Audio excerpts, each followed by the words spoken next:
জানে আপনি ওহুদে আসার পারমিশন দেন নাই, রাত্রিবেলা সময় কাটাইয়া গোসল ফরজ হয়ে গেছে।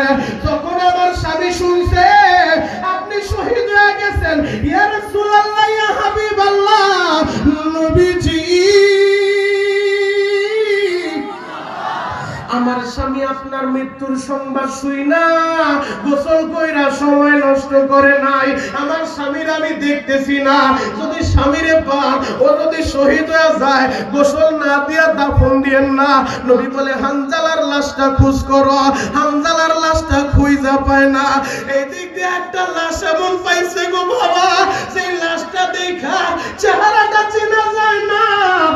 আরে চোখগুলা বের করা, হাতের আঙ্গুলগুলা কেটে ফেলছে, পা গুলা কেটে ফেলছে, বুকটা সিরিয়া কলিজাটাও বের করে নিয়ে গেছে, পুরুষ অঙ্গটাও কেটে ফেলছে।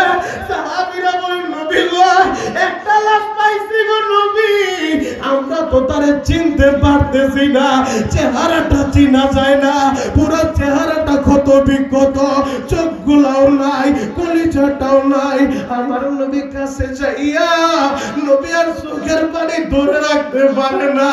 আমার সাহাবীরা রে তোমরা কি চিনো না?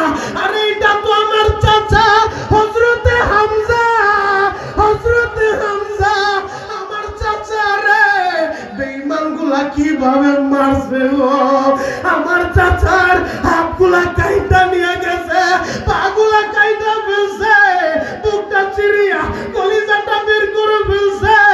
ও আমার নরসিংদীর যুবকেরা, ও আশিকে রাসূল বাবাজিরা, ও কলিজার টুকরা যুবক ভাইরা রে, একটা বার চিন্তা করো, নবীর সাহাবীরা কলিজাটাও দিয়া দিল এই কোরআনের জন্য, ইসলামের জন্য।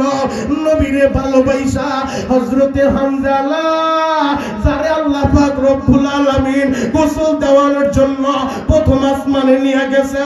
জিবরাইল বলে নবীজি হামজালারে খুঁজিয়া লাভ নাই, আপনারা দূরের সাহাবী, আপনারে ভালোবাসার কারণে আমার আল্লাহ খুশি হইয়া ওরে দুনিয়ার পানি দিয়ে গোসল দিবে না, ফেরেশতাদের মাধ্যমে প্রথম আসমানে উঠায়া জান্নাতের পানি দিয়া আপনার হামজালারে গোসল দিয়া দিছে।